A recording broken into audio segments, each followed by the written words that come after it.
So, open muna natin to. Ayan. So, yung kanyang LCD screen. Odometer nito, 19.9 kilometers. Gamit muna tayo ng pedal assist 1. Ayan. Bigat ng mga paa. Galing kasi ako ng kaso. Wala masyadong bearing ng 1 hanggang 12. Ramdam mo pa rin yung papepedal mo. Yan, 2 tayo 2. Yan. Magaan-gaan ng konti. Pedal assist. Ayan. Ayan, medyo magaan-gaan na.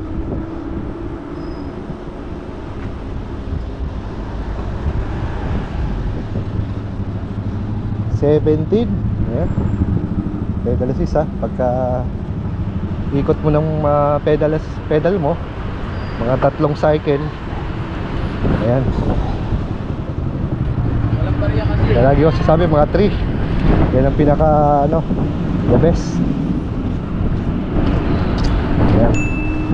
May kick na siya. After 3 cycles 20. Sarap ang padjak. Pero syempre kaya pedal assist eh. Ayan, pedal mo tayo. 4 1, 2, 3. So maganda sa GT20, magandang FD and RD. Kaya in result, napakalambot ng pagpadjak. At the same time, pedal assist. So na-assist ka ng motor, tinutulak ka niya. Pedal assist. Ayan, kahit pangat, lambot.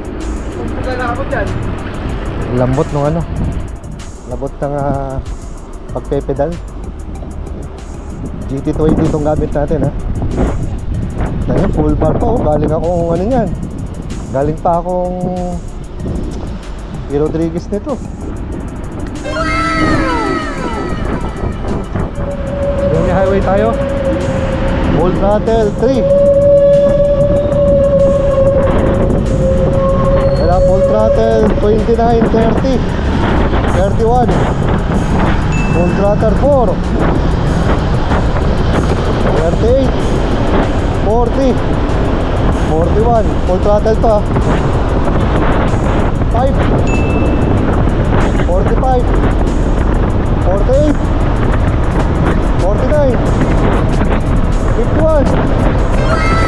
Dadala tayo. Alalay na ako.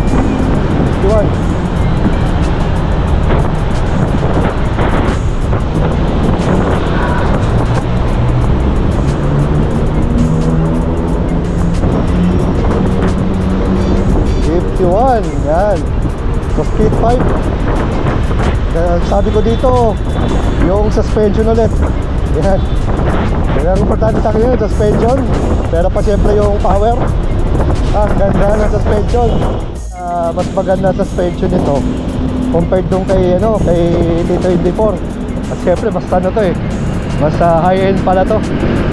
Kasi halos magkamukha sila ni Bumblebee. Maganda rin si Bumblebee ha. Pero mas maganda to. Kaya enjoy lang.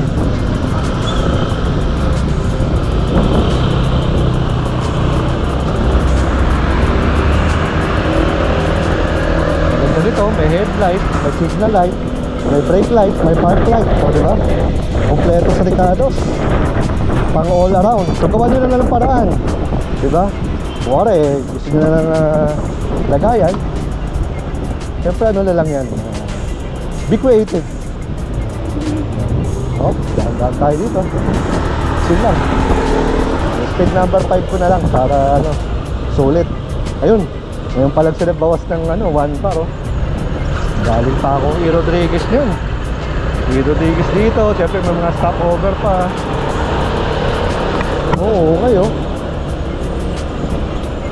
Ganda ng suspension nito. Tapos ang powerful pa, 1000 watts ba naman eh. Tapos may peak power to na 1500 watts. Talagang matulid siya. So sa mga nagtatanong naman kung pwede ba to i-submerge sa baha, pwede naman pero wag naman ibabad sa baha. Mga tipong wag naman lampas ng gulong. At least kalahati. Nakikita nyo naman yung rear motor hub. Siyempre iwasan natin masubmerge. Pero kung ano lang, maikli lang yung baha, pwede naman. Para at least, di ba, for safety purposes na rin. So, basta ang pedal assist bike nyo, ang kategory niya yung mga mid-end to high-end pedal assist bike, makakasigurado kayo na matibay yan. Na hindi basta-basta na papasokin ang mga motor hub niyan dahil siguradong very insulated, magandang yung pagkagawa. Kaya nga medyo pricey compared sa mga budget e-bikes natin. Highway, di ba? Cool na.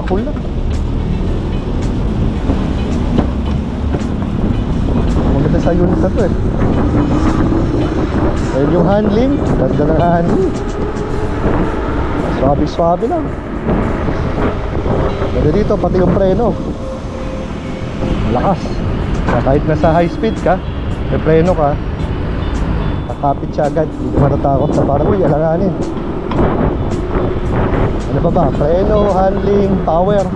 Dito lahat, all in din dito sa GT20. Basta ka mga presyuhan na na mga 80k pataas yan, magaganda na yan. Pero syempre, pili kayo ng magandang brand talaga. Katulad itong Coswheel. Ito magandang brand to, Coswheel. And syempre, magandang shop yan. Isa din dyan yung ating EB Supreme. Ruben and Chester. So since dito na tayo sa Circuit Makati, i-basic walk around natin itong ating Coswheel GT20. Let's go. Ito isang pedal assist bike na may motor watts na 1,000 watts na kayang mag-peak ng 1,500 watts. Itong torque na 80 Newton meters na torque. Top speed na 50 kph at load capacity naman ito 150 kilograms. So umpisa muna natin sa sa front view. Kita naman natin kahit papaano talagang formang MTB siya. Pansin ko sa mga Coswheel, ganito yung itsura, parang hindi siya yung mga typical na diretso, parang meron siyang ganito. Itong GT20 natin. Then dito meron siyang lalagayan. Ayan. Ito akin na to. Mga aftermarket, to for additional safety. Maganda dito, meron na siyang headlight na pwedeng adjust, taas baba, depende sa inyong kagustuhan. So dito naman, ito yung kanyang fender. The usual yung forma nito, may clay yung banda dito. Mas importante naman yung mas mahaba dito sa likod dahil yung tumatalsik ng tubig, di ba? Then 20x4 fat tires. Ayan, Harrison. Ayan. Then naka quick release dito sa may fork nya. Meron siyang reflector dito sa kanyang fork. Pakakapit talaga ng kanyang gulong, kaya natutuwa ako dito kay GT20. Then ito yung kanyang pinaka-crankset pedal, hindi siya hindi foldable. Then naka Shimano 1x7. Yan. So ito naman yung kanyang fender sa likod. Then ito Innovation Technology. Yung kanyang suspension dito sa may gitna. And ito yung forma ng kanyang upuan. Ayan Then ito yung kanyang baterya, detachable lithium-ion battery. 48 volts, ayan, 54.6 volts. Charging limited voltage. So meron din niya susi para hindi kagad manakaw. Ayan. Sa kanyang likod, meron siyang brake light and signal light. Ayun, orange for signal light and brake light, yung kulay pula. Lagayan ng plate number kung sakaling dumating yung panahon na kailangan ng register, di ba? Ito naman yung sa side dito. Kitang-kita natin naka-disc brake and yun yung kanyang pinaka-caliper. Meron siyang side stand.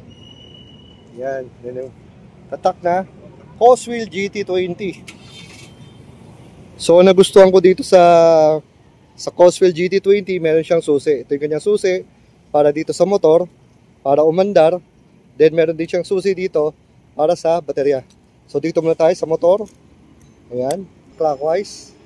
Then pagka na-click na siya, press nyo itong power button para sumindi na to itong ating LCD screen. Ayan.